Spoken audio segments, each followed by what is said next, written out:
CNN کے संग में हमारी आज की मेहमान हैं दबंग वकील रहनुमा और Lahore high court bar association की नायब सदर रबिया बाजवा। मुलाकात के लिए उनकी रिहाइशगाह पर पहुंचे तो उनके शौहर सहाफ़ी इबादुल हक ने हमारा पुरतपाक इस्तकबाल किया।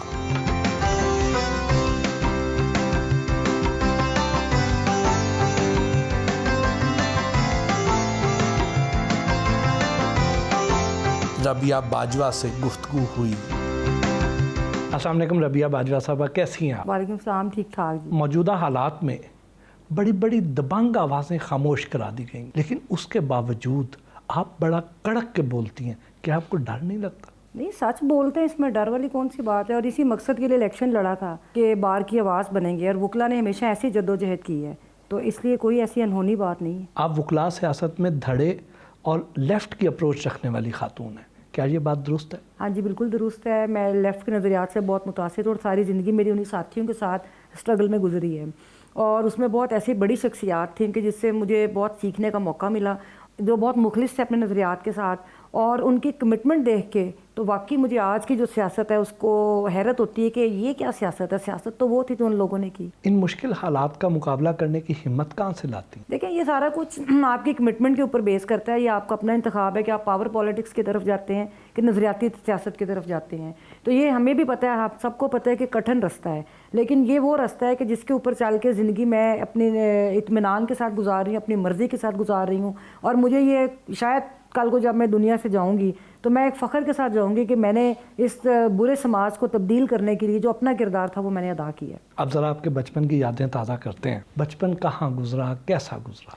मेरी वालिदा का तल्लुक़ सरगोदा से है और मेरे वालिद खाना वाली सियालकोट पसरूर साइड से हैं, लेकिन हमारी सारी एजुकेशन जो थी वो लाहौर में ही हुई। मेरी वालिदा स्पेशल एजुकेशन कॉलेज में एज ए प्रिंसिपल रिटायर हुई 2006 में। और हम 3 बहन भाई हैं, 2 मेरे भाई हैं और एक मैं बहन हूँ। तो हमने बड़ी एक ऑनरेबल ज़िंदगी गुजारी है, और दूसरी बड़ी आज़ादी के साथ गुजारी है।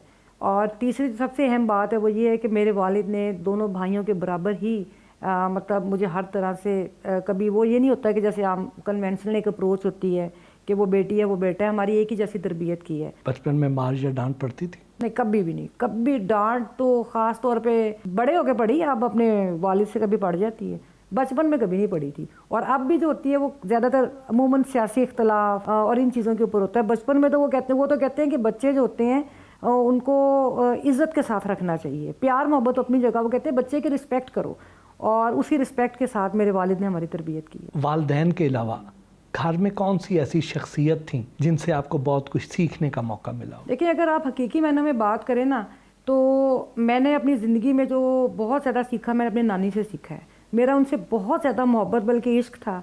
उनके भी 95 की एज में इंतकाल हुआ है 2-3 साल पहले, और मैं उनको बहुत ज़्यादा मिस करती हूँ। मेरी वालिदा जो मैं आपको बताया कि वो प्रिंसिपल रिटायर्ड है। मेरी अम्मी बहुत पढ़ने लिखने वाली हैं और वो बड़ी खामोश तबीयत की हैं, लेकिन मेरी जो नानी थी वो बहुत ज़्यादा मतलब प्लेजेंट उनकी पर्सनालिटी थी, और वो एक बड़ा बॉन्ड था हमारी फैमिली का, पूरे ख़ानदान का, सिर्फ ये नहीं कि जो नियर रिलेटिव्स होते हैं। और उनसे मैंने ज़िंदगी गुजारने का तरीका सीखा, उनसे मैंने रख रखाव सीखा, उनसे मैंने बहुत कुछ सीखा था अपनी नानी से।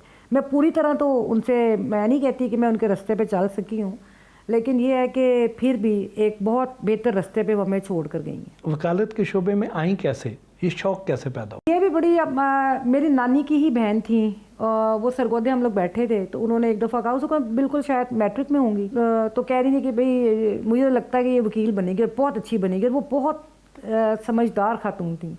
तो उस वक्त तक तो अभी ज़ाहिर है बहुत छोटी उम्र होती है, उस वक्त तक तो किसी तरफ नहीं, फिर जो बड़े होते हैं कि पोलिटिकली जो लेफ़्ट ओरिएंटेड मूवमेंट्स के साथ तल्लुक़ रहा, तो फिर ऑटोमेटिकली एक आपके अटैचमेंट बनती है, क्योंकि हर वक्त आपने बात वही करनी होती है, राइट्स की बात होती है, रूल ऑफ लॉ की बात आप करते हैं। तो उसमें आपका एक जो नेचुरल लाइजन होता है वो फिर इसी तरफ मैं बनी, और मैं पूरे शौक़ के साथ वकालत में आई थी। मेरा पैशन है, वकालत से अच्छा प्रोफेशन मुझे कोई मेरा ख्याल है मेरे लिए था भी नहीं। आमतौर पर समझा जाता है कि वो ख़वातीन जो मेडिकल या वकालत के शोबे से ताल्लुक़ रखती हैं वो फैशन से दूर होती हैं, आपकी इसके बारे में क्या राय है? नहीं, जो मुझे तो अच्छा लगता है जो मुनासिब फ़ैशन और आपकी ज़िंदगी का हिस्सा होता है, आपको क्वालिटी लाइफ गुजारनी चाहिए। लेकिन ये होता है कि ज़ाहिर बात है कि वो आपका एक जो डेवलप हो जाती है पर्सनैलिटी वो उस तरह की नहीं होती कि हम बहुत ज़्यादा कोई मॉड हों, وہ ویسے بھی میری شاید شخصیت کا حصہ ہی کبھی نہیں رہا، لیکن مجھے اچھا کپڑا پہننا اور مجھے بہت اچھا لگتا ہے، لیکن مجھے گریسفل لباس جو ہے اس کا شوق ہے، اور میں کپڑوں کی بہت شوقین ہوں۔ عباد صاحب جو ہیں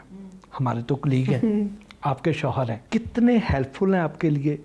ان کی پسند ناپسند کو کتنی آپ ترجیح دیتی ہیں؟ میرے تو ساری زندگی اب عباد کے ساتھ ہی، جب سے ہماری شادی ہوئی ہے تو میرا خیال ہے میری تو پسند ناپسند بانی وہ گئی جو عباد کی ہے، یہ وہ نہیں ہے کہ روایتی جملہ ہے، اور یہ حقیقت ہے۔ اور دوسری خاص طور سے میں کپڑے عباد کو میرے پسند آتے ہیں جو بھی میں پہنتی ہوں، لیکن میں پھر بھی عباد سے پوچھتی ہوں عباد یہ اچھا ہے، تو کئی دفعہ میں چیز لے کے چینج کرا لیتی ہوں اگر عباد کو پسند نہیں آتی اتنا زیادہ۔ اور اسی طرح کھانے میں بھی زیادہ تر چیزیں جو ہیں، کیونکہ بات سلیکٹیو ہے تو میرا ہوتا ہے کہ یار ایک ہی چیز پکانی ہے تو ایک ہی پکاتے ہیں، تو وہ پھر عباد کی جو شوق ہوتا ہے وہی زیادہ میں تو پریفر کرتی ہوں۔ اور اس میں کوئی شک نہیں کہ عباد میرے بیسٹ فرینڈ بھی ہیں۔ اور دوسرا میں نے بھی ذکر کیا میری نانی جو تھیں، ان کا میرے ساتھ تو جو محبت تھی یہ تھی، اس کے بعد اگر انہیں کسی سے محبت کی تو وہ عباد ہے۔ بٹی صاحب بڑا اچھا لگ رہا آپ کے ساتھ بات کر کے، لیکن میرا خیال ہے کہ اب ہم چلتے ہیں ہائی کورٹ ہی، کیونکہ آج اجلاس بھی ہے تو پھر ہمیں دیر نہ ہو جائے، اور آگے چل کے بھی سارا دن ہم باتیں کریں گے۔ چل ضرور۔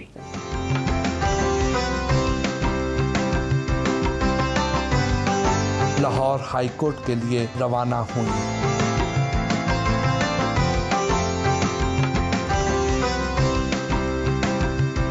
آپ کے مطابق ملک میں عملی طور پر آئین معطل ہو چکا ہے، صرف اعلان ہونا باقی ہے، تو کیا اعلان ہوگا؟ جی دیکھیے، پہلے آپ کو پتہ ہے کہ پاکستان کے اندر ایک مارشل لاء کی تاریخ ہے، اسی طرح ایمرجنسیز بھی لگتی رہی ملک کے اندر، اور اعلان کیا جاتا رہا کہ ہم فلاں آئینی حقوق جو ہیں ان کو معطل کرتے ہیں۔ اس وقت اگر آپ عملی طور پہ دیکھیں تو تمام حقوق شہریوں کے جو ہے، نہ آپ کسی چیز کے اوپر آواز اٹھا سکتے ہیں، نہ عام شہری کوئی بات کر سکتا ہے، نہ سیاسی جماعتوں کو یہ حق ہے کہ وہ اپنے جو اپنے پروگرام اس کے اوپر بات کر سکیں یا سیاسی عمل کر سکیں۔ مہنگائی اتنی زیادہ ہے، اب آپ دیکھیں کل مہنگائی کے اوپر لوگوں کے اوپر پرچے کر دیے ہیں۔ تو ہم صرف یہی بات ہے کہ آپ اگر آئین عملی طور پہ فعال ہو تو کیا ایسی صورتحال ہوتی ہے۔ اور دوسرا آپ یہ دیکھیں کہ عدالتیں کتنی بے بس ہیں اس وقت۔ جو سب سے افسوسناک ایک صورتحال سامنے نظر آئی وہ عدالتوں کا کردار ہے۔ آپ کے